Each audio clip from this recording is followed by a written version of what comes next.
नमस्कार। मैं धनंजय कुमार, द नागरिक में आपका स्वागत है। दुनिया की हालत बड़ी खराब है। युद्ध रुकने का नाम नहीं ले रहा और ऐसा लग रहा है कि युद्ध जो है ये अगर इस आदमी को चुप नहीं कराया गया तो सब बर्बाद कर देगा, पूरी दुनिया बर्बाद हो जाएगी, पूरी दुनिया को शमशान बना देगा यार। ईरान ने कहा था कि हम बदला लेंगे और बदला ये लिया कि रात में दुनिया के सबसे बड़े एलएनजी ठिकाने, एलएनजी से ही सारी चीजें बनती है। एलएनजी आता है तो उससे तमाम तरीके की जो पेट्रोकेमिकल या गैस है, जो और चीजें हैं, वो बनती है। दुनिया के सबसे बड़े एलएनजी ठिकाने पर ईरान ने हमला किया और कतर ही नहीं, सबका नुकसान हुआ है। ईरान ने कहा था कि हम जो है इसका बदला लेंगे और उसका बदला ये लिया कि जो कतर का जो सबसे बड़ा प्लांट है उस पर ईरान ने हमला कर दिया। उसके बाद ट्रंप ने कहा कि इजराइल अब ईरान के पार्स गैस फील्ड पर हमला नहीं करेगा। ट्रंप का तुरंत बयान आया और उसके बाद ट्रंप ने इजराइल के इस मामले की आलोचना की। उन्होंने कहा कि इजराइल ने गुस्से में आकर ईरान के साउथ पार्स गैस फील्ड पर हमला किया, जिसमें सिर्फ छोटा सा हिस्सा नुकसान हुआ है, दूसरे का नुकसान छोटा और अपना नुकसान बहुत बड़ा।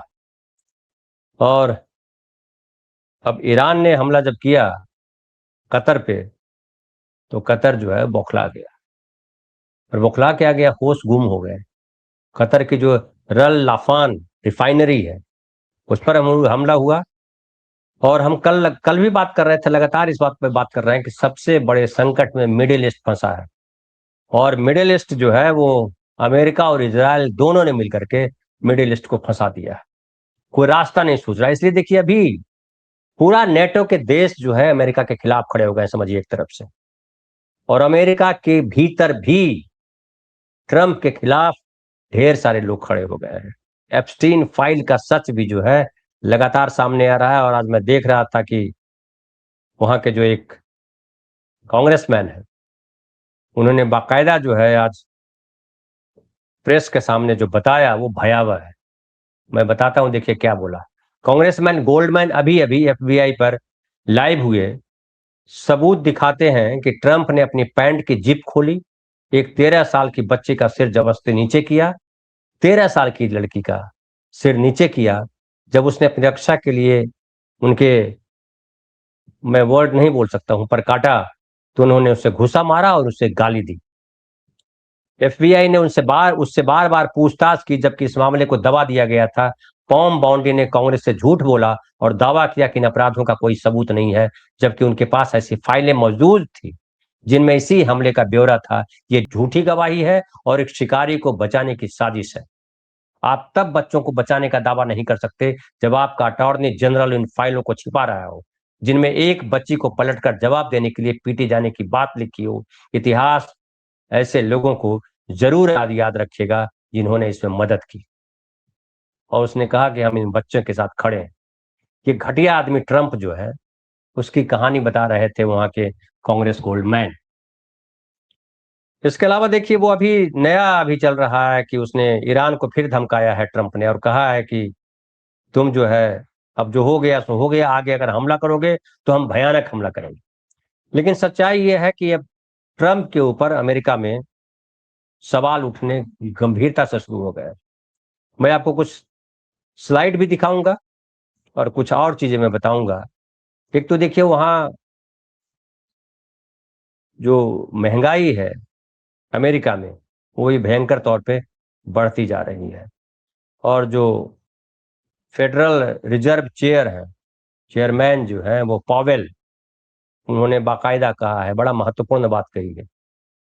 ये federal reserve system board of governors के अध्यक्ष हैं, फेड चेयर कहा जाता है उनको। अमेरिका के केंद्रीय बैंक के प्रमुख होते हैं, जो मुद्रास्फीति और रोजगार को नियंत्रित करने के लिए राष्ट्रीय मौद्रिक नीति का संचालन करने के लिए जिम्मेदार होते हैं। उन्होंने कहा है कि अमेरिका में 35 करोड़ अमेरिकी अब इसकी मार झेलेंगे। महंगाई बढ़ेगी और बिजली की कीमतें बहुत बढ़ेगी। और ये पॉवेल कर रहे हैं, ये सब ट्रंप के एप्स्टीन राज छुपाने के लिए किए गए हैं। तो अमेरिकी फेडरल रिजर्व के जो चेयरपर्सन है उन्होंने, पावेल ने ये कहा है। उसके अलावा देखिए, एक मैं मेरे सामने एक और बयान है, यूएस के जो उपराष्ट्रपति हैं जेडी वेंस, पिछले कई दिनों से कहा जा रहा था कि वो गायब है। उन्होंने कहा कि हमारी ईरान के साथ लंबे समय तक चलने वाले युद्ध में कोई दिलचस्पी नहीं है। मुझे पता है कि राष्ट्रपति ट्रंप भी ऐसा नहीं चाहते है। इससे क्या समझ में आता है? इससे समझ में आता है कि ट्रंप बुरी तरह फंस गया है, दुनिया के लेवल पे भी सबको फंसा दिया है, और अमेरिका को भी अब समझ में आ गया है कि इसने लुटिया डुबो दी। जो इज्जत थी दुनिया की नजर में अमेरिका की, वो अमेरिका की इज्जत को तबाह कर दिया। और इसका सबसे बड़ा फायदा किसको है? जिसको फायदा है वो चुप है।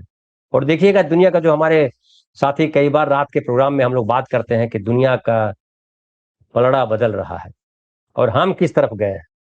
हम उस तरफ गए हैं जहां बर्बादी आने वाली है। हम जो है टाइटेनिक की तरफ गए हैं, और उसका असर हुआ है कि भारत में महंगाई जो है वो आसमान छू रही है।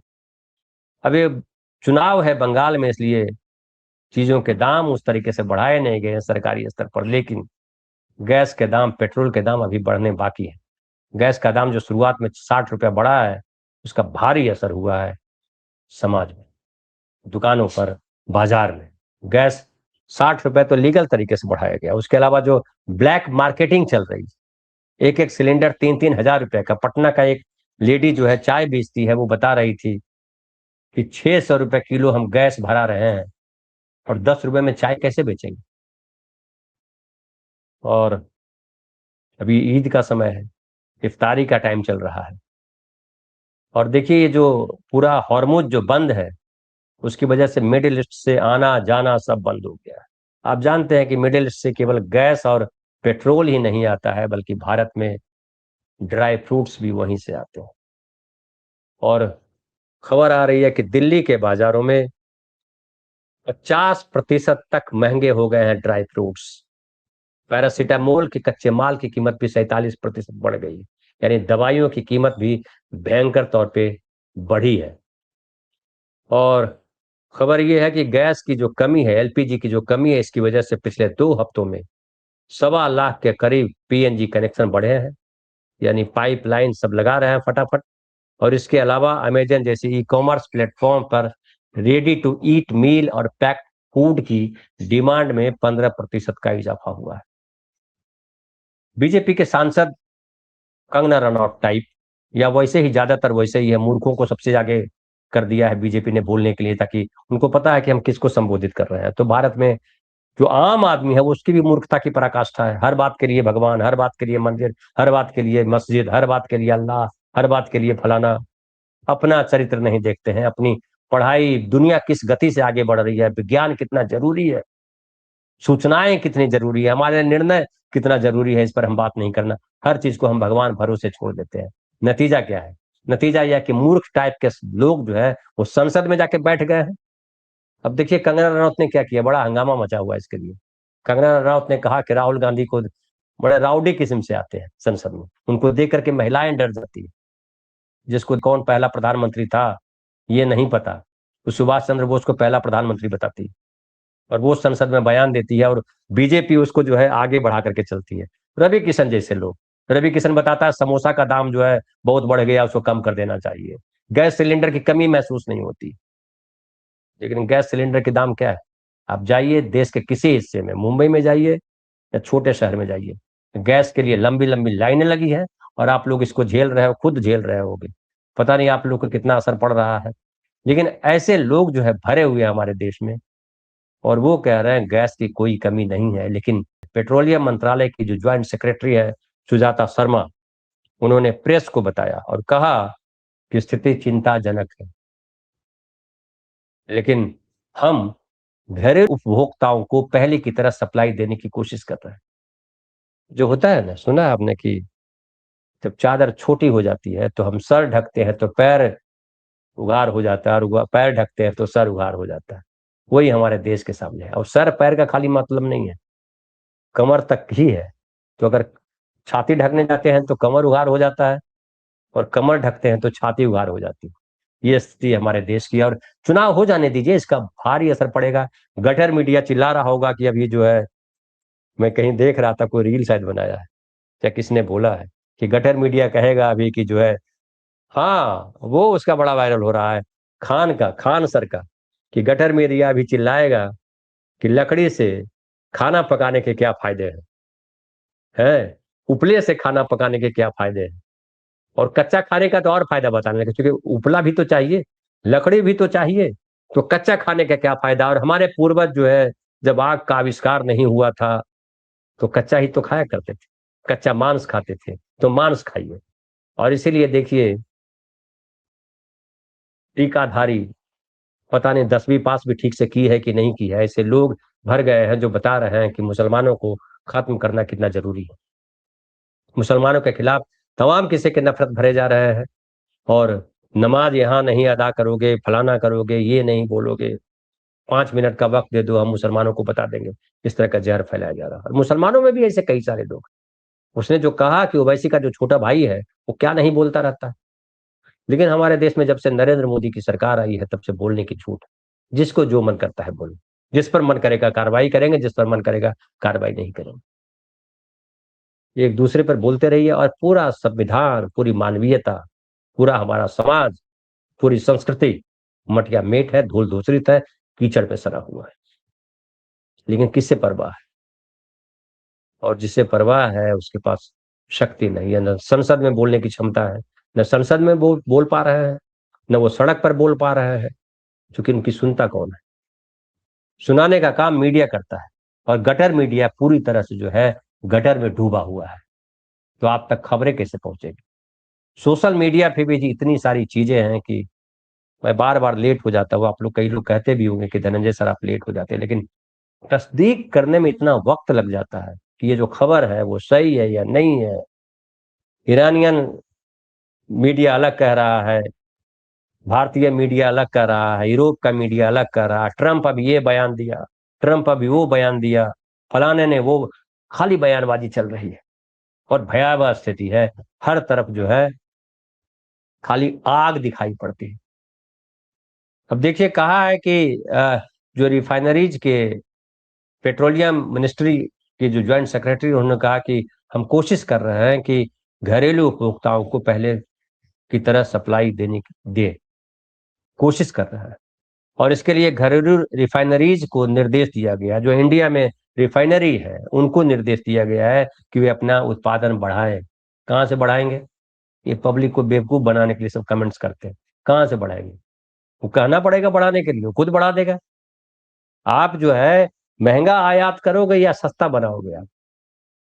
तो यहाँ से जब बेचा जा रहा था, पेट्रोल डीजल साफ करके खूब पैसा कमाया, रिफाइनरी का इस्तेमाल करके जो रूस से सस्ता तेल आया, कौन पैसा कमाया? आम आदमी को पेट्रोल डीजल कैसे मिला, गैस कैसे मिली? क्या पैसे कम हुए थे? बढ़ गया है। जब अब बैरल, प्रति बैरल 150 के पार चला गया है, तो महंगाई बढ़ेगी। देखिएगा, अभी पेट्रोल महंगा हो जाएगा, डीजल महंगा हो जाएगा चुनाव के बाद, और महंगा हो जाएगी, गैस महंगी हो जाएगी। ब्लैक में तो हालात है वो देख ही रहे हैं। और इसके अलावा कहा है कि होटलों और रेस्टोरेंट जैसे कमर्शियल इस्तेमाल के लिए सप्लाई में कटौती की गई थी, जिसे अब धीरे धीरे बहाल किया जा रहा है। अब धीरे धीरे बहाल होगा, रेस्टोरेंट वाले बताएंगे। आप आसपास अपने रेस्टोरेंट में जाके पता कीजिएगा। हमने तो देखा कई जगह रेस्टोरेंट बंद है। हमने तो देखा कि कई जगह जो है वो वो लकड़ी का जो काला कोयला होता है, लकड़ी का जो लकड़ियाँ जली होती है, जिसको बनाया जाता है, कोयले के तौर पर इस्तेमाल किया जाता है, उसका जलाया जा रहा है। हमने तो ये भी देखा कि जो कैसे वो इलेक्ट्रिक का जो जो पानी गर्म करने वाला होता है, उससे खाना बनाया जा रहा है, उससे दाल बनाई जा रही है। बताइए कैसे कैसे लोग, फिर करंट लगेगा, मरेंगे, वो अलग कहानी।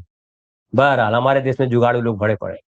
इसके अलावा ये कहा जा रहा है कि बुधवार को केंद्र सरकार ने दावा किया है कि कल राज्य अपने यहाँ pipe natural gas PNG network बिछाने के काम में तेजी लाए। हमारे यहाँ कहते हैं ताक पे कोहड़ा रोपना। जब बारात आ गई दरवाजे, तो कोहड़ा लगाया गया है पौधा। ये कोहड़ा फलेगा और इसकी सब्जी बनेगी, और बारातियों को खिलाएंगे। वही हमारे देश में चल रहा है, ये हालत है। तो इसमें जो है वो नेचुरल गैस नेटवर्क बिछाने के काम में तेजी लाएंगे। उन्हें कमर्शियल एलपीजी की सप्लाई में प्राथमिकता दी जाएगी। अब स्टेट्स में, राज्यों में कंपटीशन कराया जा रहा है कि जो तेजी से बिछाएगा उसको एलपीजी में प्राथमिकता मिलेगी। नतीजा होगा कि जैसे सड़कें धंस रही है, उद्घाटन होता है, आपने सुना ही होगा कि हमको बोलने का उतना टाइम नहीं मिलता, बहुत लंबा हो जाता है, इतनी खबरें हैं, इतनी बकवास चल रही है देश में। मुख्यमंत्री यूपी के और राजनाथ सिंह ने सड़क का उद्घाटन किया। उद्घाटन करने के दूसरे ही दिन सड़क धंस गई। खूब सारा उसका वीडियो वायरल हुआ। तो हमारे यहाँ एक और कहावत की, हड़बड़ी का ब्याह कनपट्टी पे सिंदूर। सिंदूर लगाया जाता है मांग में, लेकिन कनपट्टी पे लगा दिया। तो हड़बड़ी के ब्याह में यही होता है, तो वही चल रहा है अभी। और प्राथमिकता जाएगी, इसका मकसद रसोई गैस के पारंपरिक सिलेंडरों पर निर्भरता कम करना है, ताकि भविष्य में ऐसे अंतर्राष्ट्रीय संकटों का असर सीधे भारतीय किचन पर न पड़े। अंतर्राष्ट्रीय संकट जो है कैसे रोकोगे? अब कोरोना से क्या सीखा? आत्मनिर्भर भारत बनाएंगे, आत्मनिर्भर भारत बनाएंगे। क्या आत्मनिर्भर है? पेच खुल गया सारा। किस मामले में आत्मनिर्भर हुआ? इंडक्शन चूल्हा के लिए हमको जो है चीन से मंगाना पड़ रहा है कच्चा माल। पैरासीटामोल बनाने के लिए कच्चा माल हमको चीन से मंगाना पड़ रहा है। गैस और पेट्रोलियम जो है हमको कतर से मंगाना पड़ता है, सऊदी से मंगाना पड़ता है। हॉर्मुज बंद है तो नहीं है। नतीजा है खाद नहीं बनेगी। अब खाद की किल्लत होगी अलग। अभी देखिए, अभी कौन सा महीना? अभी तो चलिए गेहूं लगा हुआ है, रबी फसल लगी हुई है, अभी तुरंत खाद की जरूरत नहीं है। लेकिन जेठ आते आते चूंकि फिर जो है फसल लगेगी, अगहनी फसल लगेगी बरसात के पहले। जो जून और जुलाई में फसल लगनी शुरू होगी, तब खाद की कमी, फिर खाद पे हल्ला मचेगा। अभी जो है इसके बाद इसने, ईरान ने जो जवाब दिया है, तो कतर, सऊदी अरब, सबके होश ढीले हो गए। कतर ने हालांकि कहा है कि ये जो किया है वो अच्छा नहीं हुआ है। और अब ट्रंप से जो है लोगों का भरोसा हट रहा है, अमेरिका के भीतर भी और अमेरिका के बाहर। देखिए, जर्मनी के जो चांसलर हैं फ्रेडरिक मर्ज, उन्होंने तो बाकायदा कह दिया, रात में भी हमने बात की थी, कि उन्होंने कह दिया कि जो है हम अमेरिका के साथ खड़े नहीं हैं। उसके अलावा देखिए क्या कहा है कतर का। वो देखिए कतर में जो आग लगी है उसका एक सामने बढ़ाओ।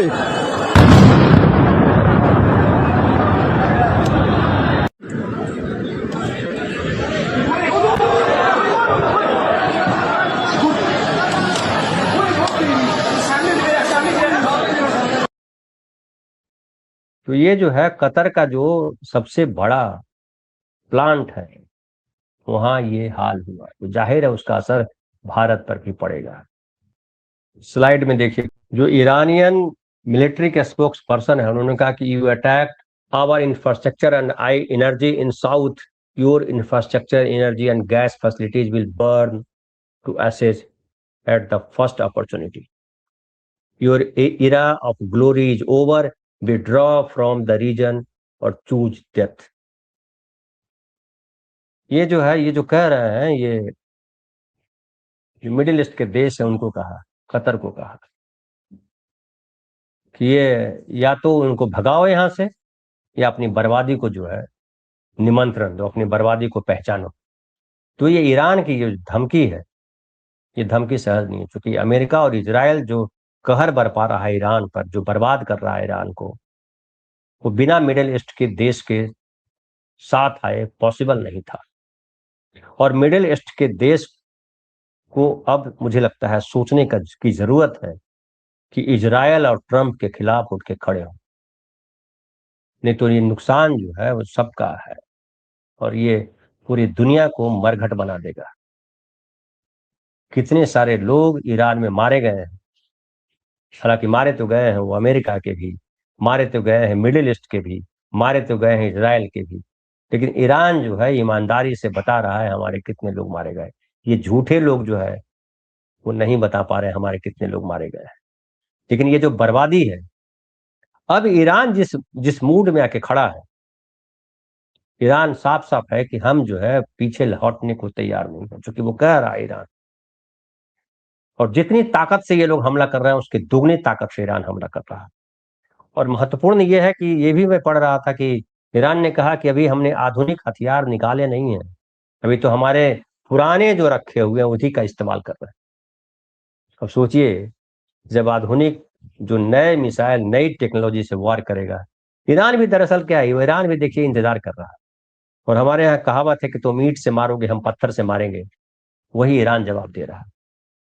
और हॉर्मुज को जिस तरह से उसने कंट्रोल किया है, और आगे जो तैयारी है, अब तो ओमान को भी उसने निमंत्रण दे दिया है कि आओ हम दोनों बैठ करके अब तय करते हैं इसको। और जो मिडिल ईस्ट के देश है उनकी अगर अगर अगर वो अमेरिका और इजरायल के झांसे में रहे तो मुझे लगता है दुनिया की बर्बादी निश्चित। क्योंकि अब इसके बाद क्या होता है? इसके बाद यही होता है कि आप परमाणु बम मार दीजिए। लेकिन जब परमाणु बम मारेंगे, आप जब एक बम चलाओगे परमाणु बम, तो दूसरा भी ये जानता है, उसको मालूम है कि आपके पास परमाणु बम है। मुझे गांव की याद आती है। मैं गांव के ज्यादा उदाहरण इसलिए देता हूं कि वो उससे समझने में आसानी होती है। गांव में जब डकैती हुआ करती थी, मैं ये बता रहा हूँ, एटीज की बात कर रहा हूँ, एटीज की, सेवेंटीज की। जब गांव में जब डकैती होती थी तो डकैत जब गांव में घुसते थे लूटने के लिए घर में, बड़ी संख्या में 60-70 की संख्या में वो लोग आते थे, हथियार के साथ आते थे। तो उनको पता होता था कि इस गांव में किस किस आदमी के पास हथियार है और कहां कहां से अटैक हो सकता है। तो पहले उसको कवर करते थे वो, कि अगर यहां से कोई हलचल हो तो यहीं गोली चला दे। तो क्या अंतर्राष्ट्रीय स्तर पर जो युद्ध हो रहा है उसमें ये तैयारी नहीं है? सबको पता है कि अमेरिका और इजरायल जो है परमाणु संपन्न राष्ट्र है। ईरान को भी पता है ईरान पे हमला कर सकता है, चूंकि पागलों की जमात है उधर। अमेरिका और इजरायल जो है वो पागलों की जमात है। तो पागलों की जमात क्या पागलपन कर करके दिखा दे, वो ईरान को पता है। और देखिए ये लड़ाई जो है, ईरान ने तो ओमान ने बीच बचाव किया था इस लड़ाई से पहले। और इजराइल, ये ईरान इस बात के लिए तैयार हो गया था कि हम जो है जीरो कर लेंगे अपना इन्वेस्टमेंट। परमाणु जो है हमारे पास है, जो हमारे पास यूरेनियम है, उसको इस्तेमाल नहीं हम करेंगे उस तरीके से।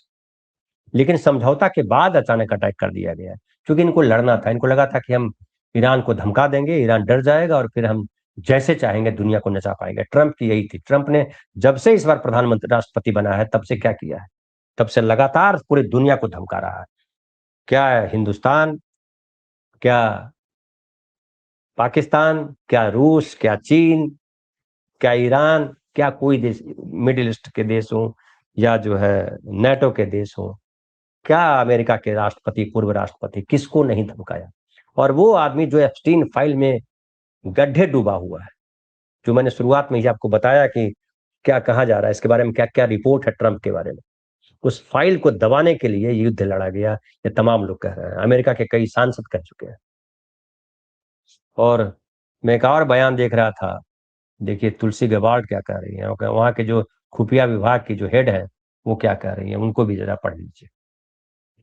तुलसी गबार्ड कह रही हैं कि the intelligence community assesses that Russia, चीन, North Korea, Iran and Pakistan have been researching and developing an array of novel, advanced, and traditional missile delivery systems with nuclear and conventional payloads that put our homeland within range।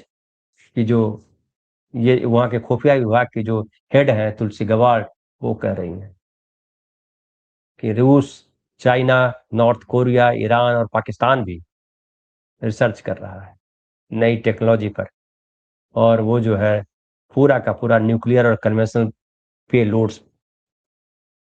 तो ये America को खतरा महसूस हो रहा है। America को मालूम है और ये पूरी दुनिया को मालूम है कि ये जो ईरान लड़ रहा है खाली ईरान नहीं है, इसके पीछे और भी है। तो वर्ल्ड वार, एक तरह से कहिए कि वर्ल्ड वार छिड़ा हुआ है, वर्ल्ड वार चल रहा है और सबने अपना अपना पक्ष चुन लिया है। और इसमें जिस तरह से ईरान ने जवाब दिया और जिस तरह से मिडिल ईस्ट फंसा है, मिडिल ईस्ट की औकात जो है वो बाहर हो जाएगी। हम हिंदुस्तानी तो बाद में मारे जाएंगे, पहले मिडिल ईस्ट जहां बम गिर रहे हैं, जहां मिसाइलें गिर रही है, तो क्या पता हम भी शामिल हो जाएं 2-4-5 दिन में। क्योंकि दबाव जब है, हम दबाव में ही हमको गले लगाना है किसी को, तो दबाव तो अभी और बढ़ेगा। और दबाव बढ़ेगा तो हम क्या करेंगे, ये देखने वाली बात है। उसे देखिए, वहां के अमेरिका की ही खबर है कि ये पत्रकार है, उन्होंने कहा, लिखा है अपने ट्विटर पे, जाकिर अली त्यागी, कि अमेरिका के टेक्सास से सांसद रेप कैसर ने प्रेस कॉन्फ्रेंस की जो चर्चा का विषय बन गई। ग्रेग कासर ने कहा, जिस पार्क में पीसी की वहां पहले स्कूली बच्चों के बैग रखे, ये सारे देखिए बैग रखे हुए हैं, ताकि दुनिया देख सके कि जहां हमारे प्रेसिडेंट डोनाल्ड ट्रंप ने ईरान के स्कूल पर हमला किया तो बच्चों के बैग इस तरह बिखरे हुए पड़े थे। उनके माँ बाप के पास बच्चों की लाशें पहुंची। ग्रेग कसार ने इस युद्ध को अपराध घोषित करते हुए जांच कर इस भयानक अपराध के लिए जवाबदेही तय करने और कार्रवाई करने की मांग की गई है। और ये जो है, देखिए, ये भी है ना कि पीट हेगसेथ को इस्तीफा देना चाहिए। तो वहां भी इसका जो भयानक विरोध जो है वो शुरू हो गया है। और ट्रंप के लिए भी आगे रास्ता जो है आसान नहीं है। तो हम किस जगह खड़े हैं वो भी आप देख रहे हैं कि हम अभी चुनाव हो जाने दीजिए, महंगाई का असली असर दिखाई पड़ेगा। तो बहुत बहुत धन्यवाद। बात करते हैं शाम की चौपाल।